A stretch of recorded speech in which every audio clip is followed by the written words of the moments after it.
नमस्कार, मेरा नाम है कुलदीप मीना और आप देख रहे हैं योगा विद कुलदीप।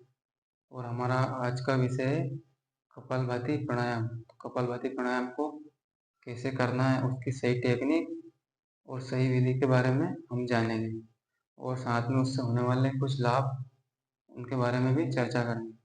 सबसे पहले कपालभाति प्राणायाम का अर्थ समझ लेते हैं। कपालभाति प्राणायाम यानी कि उसके नाम से ही पता चलता है। कपाल यानी कि माथा या मस्तिष्क, और भाति यानी कि चमक, यानी कि कपालभाति प्राणायाम का अभ्यास करने से हमारे मस्तिष्क पर चमक आती है। सबसे पहला लाभ तो ये हो गया। दूसरा, कपालभाति प्राणायाम करने से हमारी जो पाचन शक्ति है वो मजबूत होती है। जैसे आप लोगों ने बहुत सारे लोगों को कहते हुए सुना होगा कि कपालभाति प्राणायाम को करने से 90% बीमारियां खत्म हो जाती है। तो हाँ, हो जाती है, क्योंकि हमारे जीवन में, हमारे शरीर में जो भी बीमारियां आती है, उनकी जो उत्पत्ति है, उनकी जो जड़ है, वो हमारे पेट से ही शुरू होती है। अगर हमारा पेट सही है, पेट साफ रहे, तो हमें बीमारियां होने के चांसेस बहुत कम होते हैं। तो पेट को साफ करने का जो कार्य है वो कपालभाति प्राणायाम ही करता है। तो अगर आप कपालभाति प्राणायाम करते हैं तो आपकी बहुत सारी बीमारियां जो है खत्म हो सकती है। हमारे जीवन में प्राणायाम का बहुत बड़ा रोल होता है। जैसे जो व्यक्ति जितनी गहरी और लंबी सांस लेता है वो उतना ही ज़्यादा जी सकता है। जैसे हमारी जो सांसें हैं वो हम बहुत छोटी सांसें लेते हैं। अगर हम ज़्यादा प्रॉपर ऑक्सीजन हमारे भीतर जाएगी, तो हमारे फेफड़ों तक अगर हमारी ऑक्सीजन जाएगी तो हमारे फेफड़े शक्तिशाली बनेंगे। और हमारी उम्र बढ़ाने में कहीं ना कहीं हमारी सांसों का बहुत बड़ा रोल होता है। जैसे आपने सुना होगा कछुआ, वो 1 मिनट में 3 से 4 बार तक सांस लेता है। तो उसकी जो आयु है वो 300 साल तक जी सकता है। और हमारी आयु जो है वो काफ़ी कम हो चुकी है, क्योंकि हमारे जो पहले के ऋषि मुनि वगैरह थे वो बहुत ही लंबी और गहरी सांस लेते थे। प्राणायाम के माध्यम से वो अपनी सांसों को रोक लिया करते थे। तो उनकी उम्र जो है वो बहुत ज़्यादा तक साल तक जी सकते थे। एक स्वामी रामा नाम के एक संत थे। उन्होंने अमेरिका में जाकर प्राणायाम के माध्यम से बहुत बड़े बड़े चमत्कार किए थे। वो अपनी सांसों को 2-2 घंटे तक रोक लिया करते थे। वहाँ के जो अमेरिकन्स थे वो उनको देखकर हैरान हो जाते थे। वो वो सोचते थे कि ये तो मर गए, लेकिन वो 2 घंटे बाद उठकर वापस से बैठ जाते थे। तो ये कहीं न कहीं प्राणायाम का बहुत बड़ा रोल होता है। लेकिन कपालभाति प्राणायाम में हमें जो साँसें हैं, वो बहुत छोटी साँसें लेना और छोड़ना रहता है। तो आपको कहीं न कहीं कोशिश ये करना है कि आपको 1 सेकंड में एक ही बार ब्रीथ को बाहर निकालना है। इसमें जो अपना पूरा जो ध्यान है, अपना जो कॉन्सन्ट्रेशन है, वो साँसों को कहीं न कहीं बाहर निकालने में है। जैसे हम साँस को बाहर निकालेंगे, हमारा पेट अंदर की ओर फ़ोर्स होता है। ऐसे साँस को, और जो साँस लेने की जो प्रक्रिया है, वो अपने शरीर में ऑटोमेटिक होती है। साँस लेने पर हमें ध्यान नहीं देना होता है। हमें पूर्ण रूप से हमारा जो ध्यान है, वो साँसों को बाहर छोड़ने पर दिया जाता है।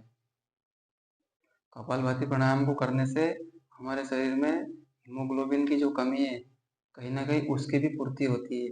जैसे आपने सुना होगा कि हमारे शरीर में हीमोग्लोबिन की जो मात्रा है, वो कहीं न कहीं 18 पॉइंट होनी चाहिए। जैसे 13.5 से 18 के बीच में होनी चाहिए। 18 से ज़्यादा भी नहीं और 13.5 से कम भी नहीं। तो आपकी जो इम्यूनिटी पावर है वो अच्छी रहेगी, स्ट्रॉन्ग रहेगी। आप किसी को कार्य को करेंगे तो आप जल्दी थकेंगे नहीं।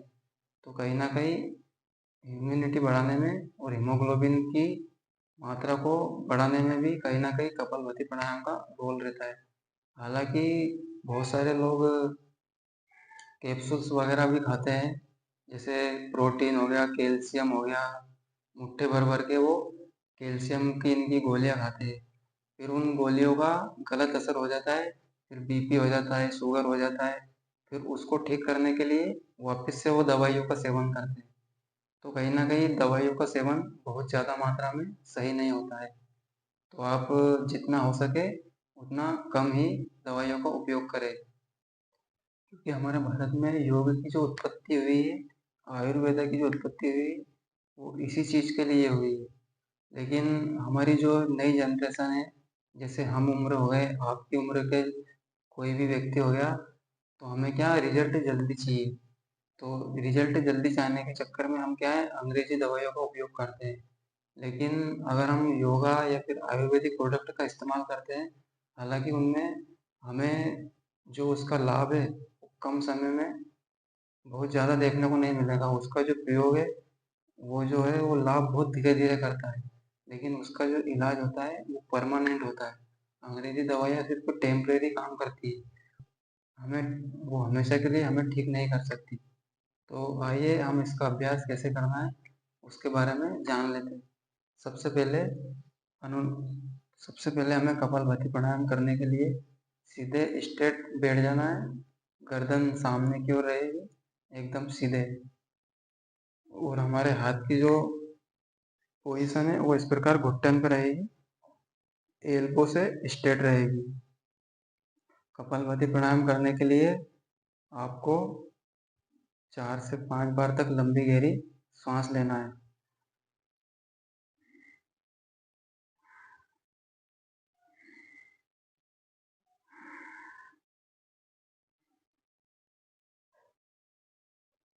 और जब भी आप इसे स्टार्ट करेंगे तो इस प्रकार से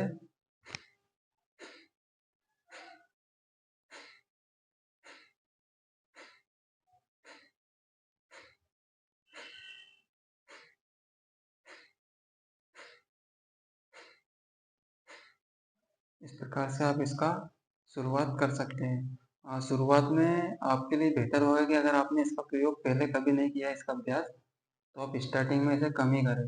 जैसे 20 हो गया, 30 हो गया, ऐसे 20-20 के 30-30 के आप 3 राउंड करें। 3 स्ट्रोक में आप इसे खत्म कर सकते हैं। और आप इसे समय के हिसाब से अभ्यास को बढ़ाते जाइए।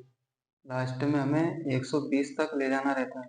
120-20 के 3 स्ट्रोक कीजिए आप 3 राउंड में, तो आपके लिए बेस्ट होगा और इसके जो लाभ है वो आपको अच्छे से देखने को मिलेंगे।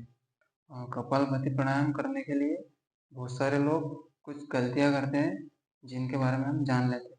सबसे पहले हमारी जो कपालभाति प्राणायाम करने की जो पोजीशन है वो इस प्रकार स्ट्रेट बैठना है, ना कि ऐसे ऐसे झुके हुए नहीं बैठना है। नहीं तो आपकी जो स्पाइन है, कमर है, वो बेंड हो सकती है और उसमें आपको दिक्कत आएगी। क्योंकि आप ऐसे बैठेंगे तो हमारे जो पेट की नस नाड़ियाँ जो है वो दबी दबी हुई रहती है, जिससे हमें प्रॉपर उसके अभ्यास का जो लाभ है वो नहीं मिल पाएगा। तो आप ये कोशिश करें कि आपको एकदम सीधा और स्ट्रेट बैठना है। और जब भी आप इसका अभ्यास करें, आपको नॉर्मल सांस ले छोड़ना होता है, तब आपको ऐसे नहीं करना है। बहुत सारे लोग जो करते हैं ना वो गलत करते हैं। जैसे वो कंधों को ऐसे ऊपर करते हैं, जब भी सांस छोड़ेंगे कंधों को ऐसे ऊपर करना।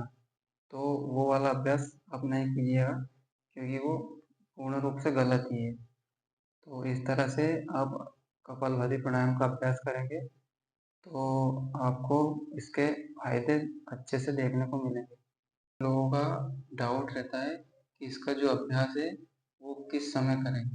तो आपके लिए बेहतर होगा कि आप सुबह के समय ही इसका अभ्यास करेंगे, तो आपको इसके फायदे अच्छे से देखने को मिलेंगे। एक बात और कि इसका अभ्यास करने के पूर्व आपको कुछ भी खाना है पीना नहीं है। जैसे अगर आप पानी पीते हैं तो पानी पीने के आधे घंटे के बाद आप इसका अभ्यास कर सकते हैं।